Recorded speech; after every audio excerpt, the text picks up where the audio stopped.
Hello friends, welcome to grandma kitchen. నేను మీ శ్రావణి. ఇప్పుడు మనం చూడబోయే ఐటెం పంచదార సున్నుండలు. కావలసిన పదార్థాలు: మినప్పప్పు 1 కప్పు, పంచదార పొడి 1 కప్పు, నెయ్యి 3/4 కప్పు, బియ్యం 2 టేబుల్ స్పూన్లు.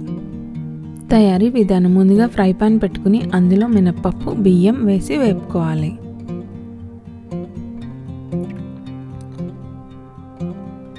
వీటిని లో ఫ్లేమ్లో దోరగా వేపుకోవాలి.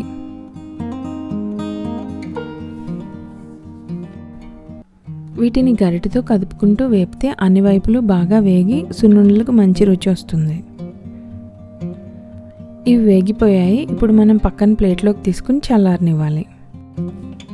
ఇలా చల్లారిన పప్పు బియ్యాన్ని మనం మిక్సీలో వేసుకుని మెత్తగా పౌడర్లా గ్రైండ్ చేసుకోవాలి.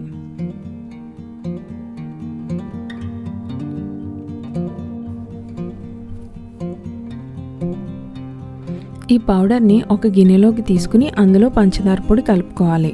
పంచదార పొడి పూర్తిగా కలిసిన తర్వాత అందులో నెయ్యిని కూడా కలుపుకోవాలి. నేను 3/4 కప్పు నెయ్యిని తీసుకున్నాను. నెయ్యి టేస్ట్ నచ్చని వాళ్ళు 1/2 కప్పు నుండి 3/4 కప్పు వరకు ఎంతైనా తీసుకోవచ్చు, మీ రుచికి తగినంత. ఇలా పూర్తిగా కలుపుకున్న తర్వాత చిన్న చిన్న ఉండల్లా చేసుకోవాలి.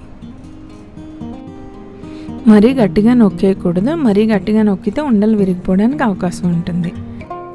చూశారు కదా, ఎంతో రుచికరమైన పంచదార సున్నుండలు రెడీ.